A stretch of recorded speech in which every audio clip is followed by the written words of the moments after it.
Welcome. This is your monthly interview with somebody who's going to help you as a professional with real estate investing. And today we have Andy Swant, who is a commercial insurance broker. Important, those are three important words, all three of them. And I'm just going to ask Andy a few questions here. We'll start off with, why insure a property, Andy?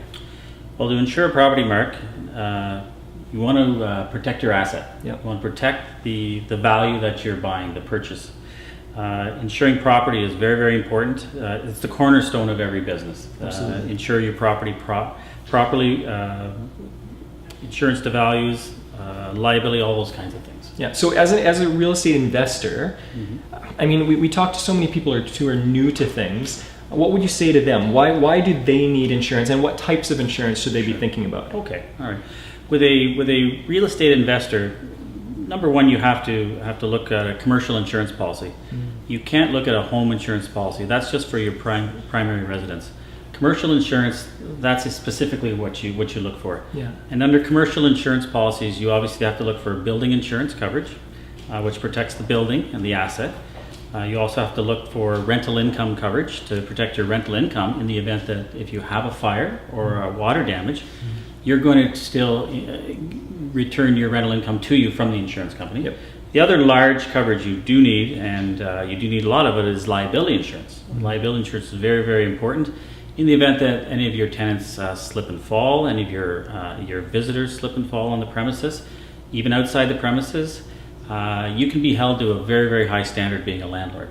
And what do you see, just generally across the board, a typical liability claim? What would that look like? Typical liability claim with commercial insurance, a rental building, rental income building, a multi-unit building, is slip and falls. Definitely slip and falls. Maintenance is very, very important for your property. You have to have proper contracts with snow removal contractors. You have to make sure that the contracts are in force, in place at the time of the loss. If not, those losses will come back and be borne on you. Yeah. That causes your premium to increase dramatically. Yeah. So you want to make sure slip and falls are the number one cause of loss for liability. Make sure you can transfer that risk to your snowplow contractor if you can. Yeah, this is so important because we meet so many people who go, I'll just manage things myself, I'll do this myself, and there won't be any problems. But if there's one problem with a multi-unit, all of a sudden they can have immense costs. Immense costs. Bottom line for a real estate investor is you want to keep your costs low. Yep. And insurance is a cost. Yes. It's like everything else. Number one, you want to mitigate your losses. Protect your claims history, keep your claims history as clean as possible. Yeah. That way insurance companies will want to insure you. Yes. If you have a litany of insurance claims, no one will want you. Your deductibles will skyrocket and your premiums will double or triple, and there goes your return on equity for your and this, in some ways, would this not be similar to a credit score? Whereas if you've got a really terrible credit score, you're not going to go to the bank and get great financing in the same way. Exactly. Okay. Same thing for myself, a commercial broker, commercial insurance broker. If client A came to me with no claims and a nice sixplex versus client B who came to me with a sixplex and 5 claims, Yeah. I'd be going to client A because client B his premium is going to be skyrocketed. Deductibles could be $10,000, things of that nature.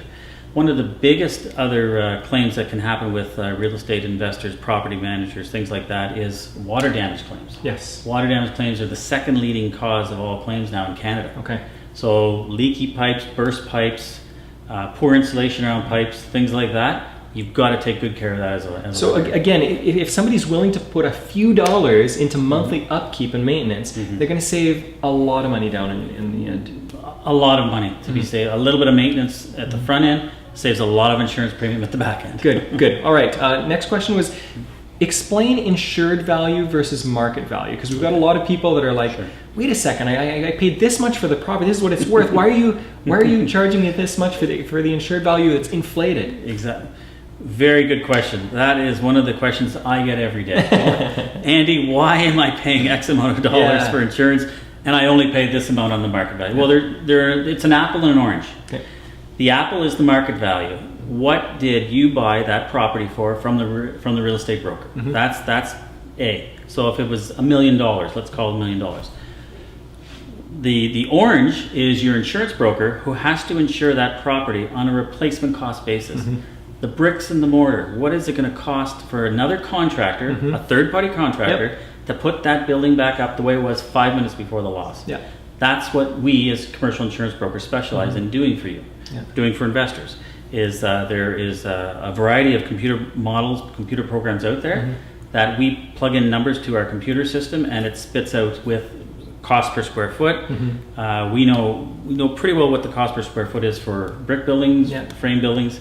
So hence, in the end, the numbers can vary from that apple and that orange quite considerably. So my job as a commercial insurance broker is to educate my client and clients on that basis. And this is so important. I remember the last property I insured, and I actually asked them to increase the insured value a little bit, because if something happens and I've got to rebuild this place and I want to tweak it a little bit, now I've got that money to do it and replace the building the way I want. Perfect strategy. Yep. Most real estate clients, real estate investors, I'm not spreading the paintbrush, but most people are underinsured. Yes. And that is terrible for your asset. You want to protect that asset. Yes. And for a few dollars more, you can have that asset perfectly rebuilt without suffering a loss in your pocket. Yeah. And no one wants that. It's not the ideal, but if it happens, then you're covered. Yeah, exactly. You're covered perfectly. One of the best things to do as a real estate investor for commercial insurance is to go out and get a building replacement cost appraisal. Yes. From a certified appraiser. It may cost you $500 or $1,000, but you can sleep at night knowing that if that building burns down, you're going to be fully insured. The insurance companies will not be able to hurt you in a claim. Increase these little costs throughout the year and decrease the final cost if something goes wrong. Exactly. Okay. Exactly. So why would you encourage an investor to have their tenants have insurance for themselves? Great question. As we all know, tenants are the lifeblood of multi-unit investors, real estate investors. Tenants are important for everyone. Yeah. We also need to make sure that, from an insurance standpoint, the tenant is insured properly as well too. If your tenant is insured properly with a tenant's package, what's called a tenant's package, then they'll have their own contents insurance. They'll have their own general liability insurance. So in the event that there is a claim that they caused, so let's say they have a tub overflow. That water damages their unit plus 3 other units in your building. Well, that is clear negligence on their part. If they're negligent, your own insurance company will settle the claim and then subrogate, it's called subrogation, back to their tenant insurance. It'll mitigate the claim to a very small amount versus what it could have been a large amount, and your insurance premiums will not dramatically increase. So again, if my tenant has insurance, then it protects me. Yes, exactly. Because if it affects 2, 3, 4 units, all of a sudden, again, I'm going to be paying increased premiums. Exactly. If your tenants do not have insurance, you're at a total risk of a huge increased premiums, because your insurer is not going to be able to go after anybody to get that premium, that claims back, the claims paid back. So what they want to do is they do want you to encourage you to have your tenants have insurance. That's the best thing a real estate landlord can do. And Ken is so helpful in this because he always talks about, think about it from the other person's perspective. From the insurance company's perspective, is this going to help? So that's brilliant. Okay, so this is a really basic question. You probably handle this all the time, but a lot of people are still going, we were just talking before this interview about how 50% of people still go to banks to get their mortgage, which makes no sense because you're not getting the best deal. Why come to an insurance broker rather than the one company? Great question. Insurance brokers, which I am, I've been an insurance broker for 20 years. We have all of the insurance companies at our disposal. They're our suppliers. We don't have just one supplier. We have 10, 15 different suppliers. My job is to take care of my clients and prospective clients, gather their insurance information, survey out 10, 15 different insurance companies, come up with proper coverage is very important, and proper pricing. And in the event that 3-4 years down the road that insurance company increases those premiums, well, I then shop it around to another insurance company. That's the value of a broker.